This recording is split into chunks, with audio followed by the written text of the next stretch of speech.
For example తీసుకోండి, ఇప్పుడు like ఒక షేర్ మార్కెట్ తీసుకోండి. రైట్. షేర్ మార్కెట్లో బిజినెస్ చేస్తూ ఉంటాం, ఇన్వెస్ట్మెంట్స్ చేస్తూ ఉంటాం. మార్కెట్ని బట్టి నువ్వు ఇన్వెస్ట్ చేయాలి, కానీ నిన్ను బట్టి మార్కెట్ ఉండదు. నా థాట్ పవర్ ఉందిగా, నేను థాట్ యూజ్ చేస్తా, బయట ఎవరికి నష్టం జరిగినా నా థాట్ పవర్తో నేను సాధించుకుంటాను అని ఎదురెళ్ళద్దు అంటారా? థాట్ పవర్తో సాధించుకో, కానీ దానికి సమయం పట్టుద్ది.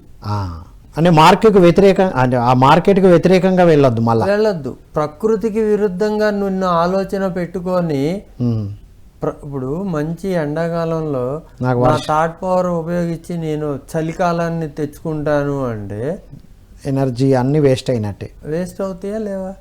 నువ్వు క్రియేట్ చేయొచ్చు, నువ్వు నీకు ఆ శక్తి ఆ ఇది ఉంటే. ఇప్పుడు స్వర్గాన్నే క్రియేట్ చేసాడు కదా, త్రిశంకు స్వర్గం అన్నారు కదా.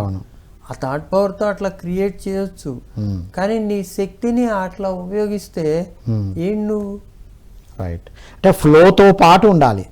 అది అంటే ఎక్కడ ఎలా వల్ల ఏమవుద్ది అంటే మన శక్తిని మనం కాపాడుకుంటాం.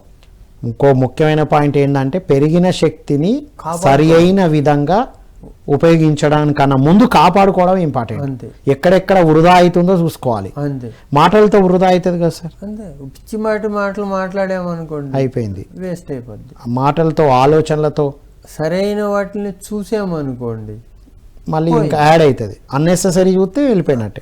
అది 3 కోతులకి పత్రిసారి 4వ కోతి మనం చేర్చారు కదా. చెడు చూడకు, చెడు మాట్లాడకు, చెడు వినకు, చెడు ఆలోచించకు, 4వ కోతి కదా మనం. ఇవి ఎనర్జీని కాపాడుకునే మార్గాలు. రైట్. ఎనర్జీని కాపాడుకోవడానికి దీన్ని ఇట్లా చెప్దాం సార్, సరి అయిన విధంగా మాట్లాడడం, సరి అయినవే ఆలోచించడం, సరి అయినవే మాట్లాడడం, సరి అయినవే వినడం, 4 కోతులు. చూడటం, సరి అయినవే చూడడం. ఈ 4 కోతుల్లో ఇవి కరెక్ట్ గా వాడుకుంటే మన ఎనర్జీ సేవ్ అవుతుంది. దాన్ని ఇది చేసుకుంటే మన ఎనర్జీ సేవ్ అవుతుంది.